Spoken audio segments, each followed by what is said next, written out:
Nah, teman-teman, sebelum kita masuk ke pembahasan mengenai tanah pasirnya, saya akan terlebih dahulu menjelaskan apa itu tanah. Tanah adalah bagian kerak bumi yang tersusun dari mineral dan bahan organik. Nah, tanah ini sendiri memiliki peran yang sangat penting bagi kehidupan makhluk hidup yang hidup di bumi ini, yaitu untuk tumbuhnya tumbuhan dan juga untuk tempat dibangunnya rumah atau bangunan. Nah, lalu apa sih tanah pasir itu? Tanah pasir itu sendiri adalah tanah dengan partikel berukuran besar. Tanah ini terbentuk dari batuan-batuan beku serta batuan sedimen yang memiliki butiran besar dan kasar atau yang sering disebut dengan kerikil. Tanah pasir memiliki kapasitas serat air yang rendah karena sebagian besar tersusun atas partikel berukuran 0,02 sampai 2 mm. Tanah pasir pada umumnya belum membentuk agregat sehingga peka terhadap erosi. Unsur terkandung di dalam tanah pasir adalah unsur E dan K yang masih segar dan belum siap untuk diserap oleh tanaman. Nah, karena jenis tanah pasir dengan karakter seperti butiran kasar ini tidak memiliki fungsi nutrisi yang baik untuk tumbuhan, manfaat tanah ini lebih ke menjadi salah satu material bangunan.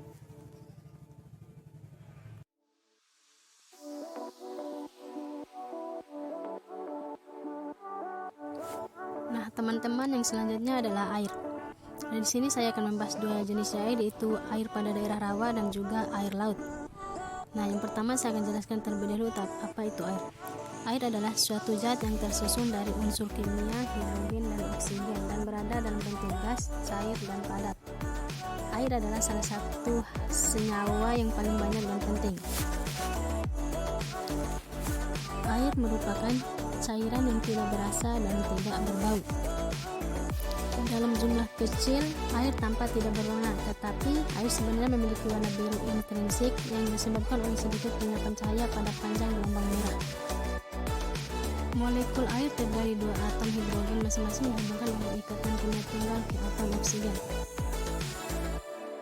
Nah, dan air yang pertama yang saya videokan ini adalah air pada daerah rawa atau air yang memiliki rasa asin karena rawanya yang berada di dekat pantai. Nah, teman-teman, yang selanjutnya adalah air laut.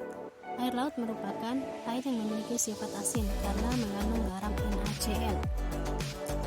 Air laut memiliki kadar garam karena bumi dipenuhi dengan garam mineral yang terdapat di dalam batu, batuan, dan tanah. Contohnya seperti natrium, kalium, kalsium, dan lain-lain.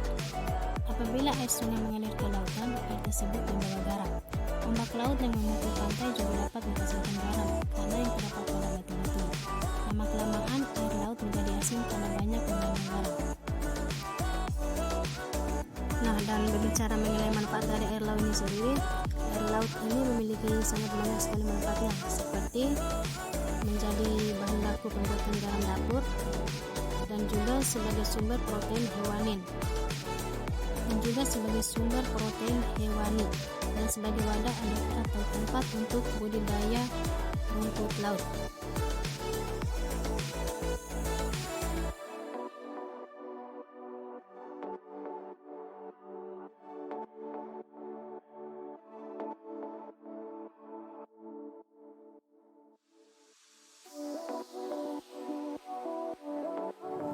Nah, dan secara umum air ini sangat banyak sekali manfaatnya, teman-teman, sebagai sumber kehidupan untuk makhluk hidup, entah itu untuk minum, untuk memasak, untuk mencuci pakaian,